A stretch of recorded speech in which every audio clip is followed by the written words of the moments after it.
Halo semuanya, selamat malam. Perkenalkan, nama saya Idewa Ayu Natasha Bunga Lestari.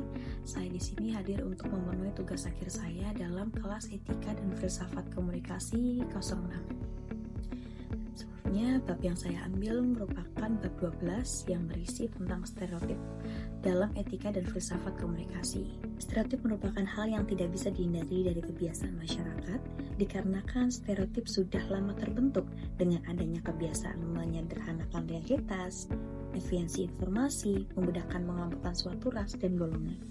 Contohnya seperti saat seseorang melakukan sesuatu kekerasan dan mungkin beberapa kelompok tersebut dari suatu suku, maka orang-orang akan dengan mudah seperti dapat bereaksi negatif seperti ini.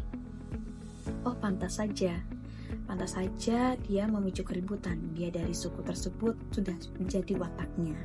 Maka dari itu mungkin berita lebih cepat menyebar dan juga orang-orang lebih dapat memahami kenapa hal tersebut terjadi.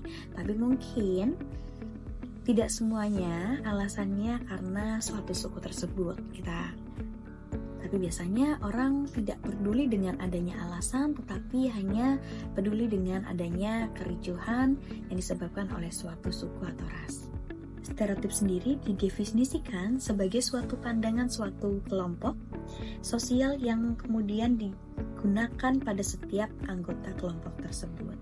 Contohnya seperti orang Papua yang sering distereotipkan sebagai orang yang kasar, orang yang pemabuk, orang yang pembuat onar. Kemudian ada orang kurus yang selalu dipikir bahwa dia adalah orang yang susah makan. Dan kemudian yang terakhir ada orang Batak yang bersuara keras. Sebenarnya stereotip bukan hanya soal suku, agama, ras, dan yang lainnya. Tapi mungkin bisa pada suatu kelompok orang yang membuat suatu pandangan khusus seperti itu. Kemudian stereotip sendiri dapat memberikan dampak positif dan juga dampak negatif pada kehidupan di dunia nyata. Adanya dampak positif itu mungkin bisa dengan adanya dukungan khusus karena merasa satu ras, adanya perasaan persaudaraan, hutang budi, kemudian tak jarang pula akses suatu kepentingan dipermudah karena adanya perasaan saudara. Namun banyak pula berdampak negatif pada kehidupan bermasyarakat. Contohnya, ada beberapa orang yang sulit diterima kerja mungkin karena rasnya. Ada pula beberapa orang yang mungkin sulit diterima dalam suatu lingkungan dikarenakan rasnya ataupun dikarenakan suatu agama.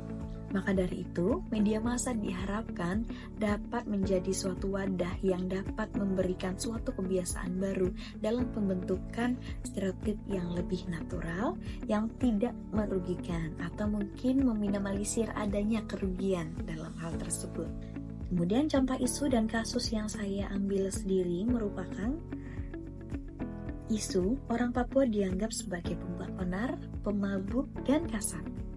Kasus medianya, pertama saya ambil dari merdeka.com yang berisi tentang Papua melawan stigma. Yang kedua, liputan6.com yang berisi demo Free West Papua di Jogja berujung ricuh, masa pendemo bentrok dengan polisi. Dari kedua berita di atas, saya dapat menarik kesimpulan bahwa beberapa oknum dapat memberikan stereotip buruk dalam ras Papua, padahal tidak semuanya melakukan seperti itu. Tapi, dengan adanya stereotip ini, berdampak buruk yang berakibat beberapa orang yang belajar menimba ilmu di Jogja mendapatkan kekerasan fisik, mendapatkan pembulian, dan yang lainnya. Sekian dari saya Idewa Ayu Natasha Bunga Lestari, NPM 224101199, mengucapkan terima kasih atas perhatian yang telah diberikan.